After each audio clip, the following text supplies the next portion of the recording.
कधीच नाही चुकणार तुमचे फेवरेट टीव्ही शोज झी5 सोबत, तेही एकदम फ्री। काय झालं? सांगा ना, काय झालं? भीती वाटते।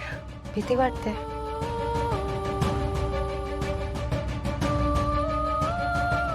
आजपर्यंत एवढे चढउतार एकत्र पाहिलेत आपण। कित्येकदा असं वाटलं होतं की आपण एकमेकांना गमावू की काय, तरी आपण हार मानली नाही ना। मला माहिती आहे देवी आईचं कार्य कठीण आहे, पण हे कार्य आपण न घाबरता पूर्ण करायला हवं, हो की नाही? तर मी अद्वैत आहे, सुषेण नाही। एक सर्वसाधारण माणूस, एक सर्वसाधारण नवरा ज्याला त्याच्या बायकोची काळजी वाटते। माझ्या अद्वैत साहेबांना सुद्धा माहिती आहे आणि सुषेणला सुद्धा माहिती आहे की हे युद्ध देवी आई जिंकणार आहे, त्यामुळे घाबरण्याची काहीच गरज नाहीये। एकदा का मनोरमा आजीची शक्ती मिळवली की मग विरोचकाचा वध कोणीच थांबवू शकत नाही। तुम्ही इथे घरच्यांबरोबरच थांबा आणि त्यांची काळजी घ्या, आणि अजिबात टेन्शन घ्यायचं नाही। मी माझ्या नवऱ्याला असं टेन्शन मध्ये नाही बघू शकत। हसताना किती छान दिसत। आम्ही जातो।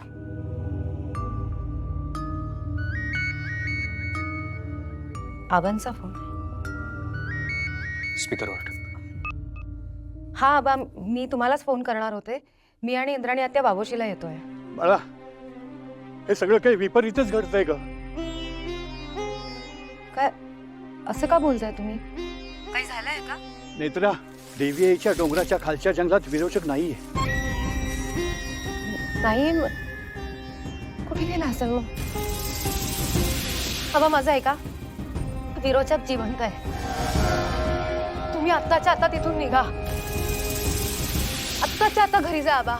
नेत्रा, पण एवढ्या उंचीवरून पडून सुद्धा विरोचक जिवंत कसा? आबा मी तुम्हाला सगळं सांगते, पण आत्ताच्या आता तुम्ही निघा तिथनं, आणि अजिबात त्या जंगलाच्या जवळ पुन्हा जायचं नाही। हा ठीक आहे, निघतो मी। घरी पोहोचल्यावर लगेच मला फोन करा। हो हो, निघतोय।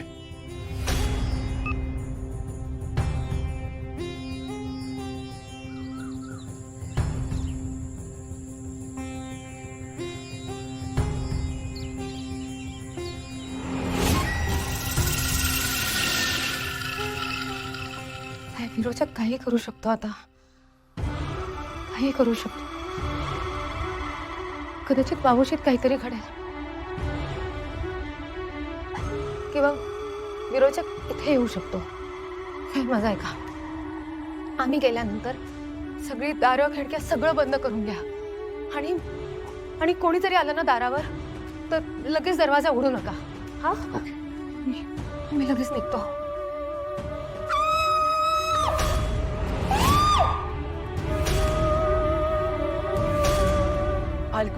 फाल्गुनी, तू ओरडू नकोस ग, जरा शांत राहा। ओरडतेस कशाला? नाकूबा, मी खरं सांगते, तिकडे काहीतरी होतं। हो, बघूया आपण। फाल्गुनी, तू आधी खालती उतर बघू। नाही, मला भीती वाटते। ठीक आहे ठीक आहे ठीक आहे, आधी शांत व्हा, शांतपणे सांगा नक्की काय झालंय। मी सांगते। ती किचन जवळ काहीतरी करत होती, मी बाहेर चहा घेत बसले होते। इतक्यात तिला सरपटताना काहीतरी दिसलं आणि म्हणून ती घाबरली।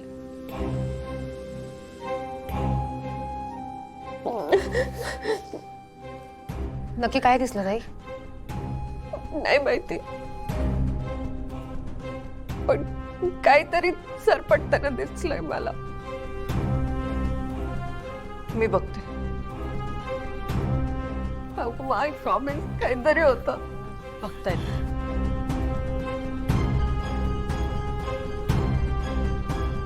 इथे तर काहीच नाहीये। नाही, तुम्ही नीट बघा, काहीतरी ना ब्लॅक कलरचं होतं। नाग?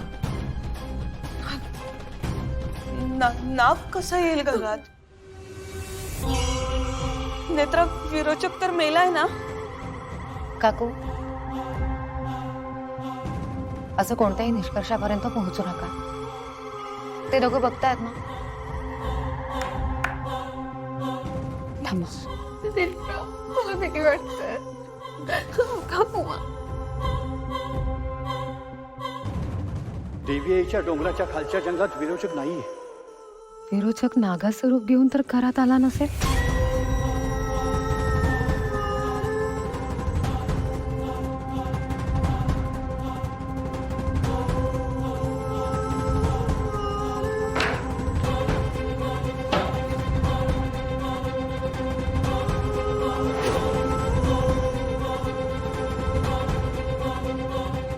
नेत्र सांभाळून. सावकाश.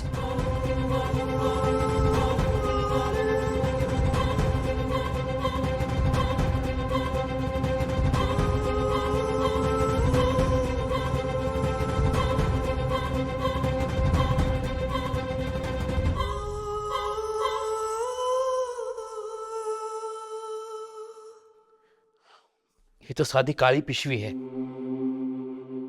पिशवीला घाबरलीस तू? काय वहिनी, किती घाबरलीस तू? साधी पिशवी आहे ती. हरकत नाही, आता या विषयावर चर्चा नको. सॉरी नेत्रा, मला खरंच असं वाटलं की ताई, सॉरी म्हणण्याची काहीच गरज नाहीये. गेले काही महिने आपल्या घरात जे काही सुरू आहे त्यामुळे भीती वाटणं अगदी साहजिक आहे. पण आता यापुढे असं घाबरायचं नाही. हं? सगळं व्यवस्थित होणार आहे. मी आणि इंद्राणी आता जरा बाहेर जाऊन येतो. आत्ता आत्ता कुठे? आमचं थोडं काम आहे, तेवढं करून येतो. अद्वैत साहेब घरातच आहेत. हा, तुम्ही त्यांच्या बरोबरच राहायचं आणि आम्ही आल्याशिवाय कुठेही बाहेर जायचं नाही. आता निघायचं. चल.